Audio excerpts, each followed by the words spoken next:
ಸುಮಲತಾ ಅವರ ಪಾರ್ಟಿಯ ಸೇರ್ಪಡೆ ಪಕ್ಷಕ್ಕೊಂದು ಶಕ್ತಿಯನ್ನ ನಿರ್ಮಾಣ ಮಾಡುತ್ತೆ, ಯಾವುದೇ ರೀತಿಯ ಅನುಮಾನ ಇಲ್ಲ.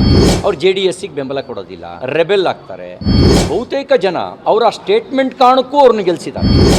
ಸುಮಲತಾ ಅವರು ಇವತ್ತು ಸೇರ್ಪಡೆ ಆಗ್ತಿದ್ದಾರೆ, ಮಂಡ್ಯಕ್ಕೆ ಮತ್ತಷ್ಟು ಭದ್ರಕೋಟೆ ಆಗ್ತಿದೆ ಬಿಜೆಪಿ. ನೋಡಿ, ನಾವೆಲ್ಲ 35-36 ವರ್ಷದಿಂದ ಬೂತ್ ಹಂತದ ಕಾರ್ಯಕರ್ತರಾಗಿ ರಾಜಕೀಯ ಕ್ಷೇತ್ರದಲ್ಲಿ ಬೆಳೆದು ಬಂದ್ವಿ.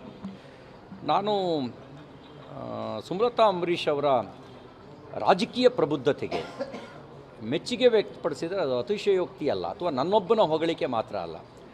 ಅವರು 2019ನಲ್ಲಿ ಪಾರ್ಲಿಮೆಂಟ್ ಕ್ಯಾಂಡಿಡೇಟ್ ಆಗುವ ಸಂದರ್ಭದಲ್ಲಿ ಮತ್ತು ಪಾರ್ಲಿಮೆಂಟ್ ಕ್ಯಾಂಡಿಡೇಟ್ ಆದ ನಂತರ ಒಂದೊಂದು ಹೇಳಿಕೆಯೂ ಕೂಡ ಅದು ಗಂಭೀರವಾದ ಮತ್ತು ರಾಜಕೀಯ ಪ್ರಬುದ್ಧತೆಯನ್ನು ತನಗಿರುವಂಥ ಜ್ಞಾನವನ್ನು ವ್ಯಕ್ತಪಡಿಸ್ತಾ ಇತ್ತು.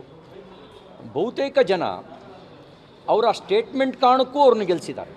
ತೂಕವಾಗಿ ಮಾತಾಡ್ತಾ ಅವ್ರ ವಿರುದ್ಧ ಟೀಕೆ ಮಾಡಿದಾಗಲೂ ಕೂಡ ಆ ಟೀಕೆಗೆ ತನ್ನದೇ ದಾಟಿಯಲ್ಲಿ ಉತ್ತರಿಸುತ್ತಾ ತನ್ನದೇ ಆದಂಥ ಒಂದು ವ್ಯಕ್ತಿತ್ವವನ್ನು ಅವ್ರು ಬೆಳೆಸ್ಕೊಂಡಿದ್ದಾರೆ.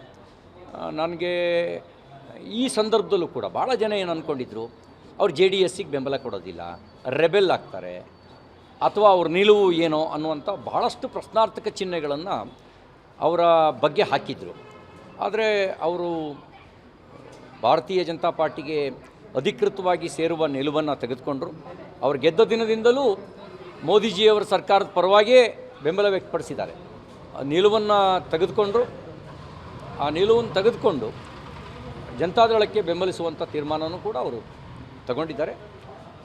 ನನಗನ್ಸೋದು ಆ ಥರದ ವ್ಯಕ್ತಿತ್ವ ಇರತಕ್ಕಂಥವ್ರು ರಾಜಕೀಯ ಕ್ಷೇತ್ರಕ್ಕೆ ಬರೋದು ಮತ್ತು ಭಾರತೀಯ ಜನತಾ ಪಾರ್ಟಿಗೆ ಅಧಿಕೃತವಾಗಿ ಸೇರ್ಪಡೆ ಆಗ್ತಿರೋದು ಆ ಭಾಗದಲ್ಲಿ ನಮ್ಮ ಪಕ್ಷವನ್ನು ಬಲಗೊಳಿಸುವ ನಮ್ಮ ಕಾರ್ಯಕ್ಕೆ ಇನ್ನಷ್ಟು ಶಕ್ತಿ ಬರುತ್ತೆ.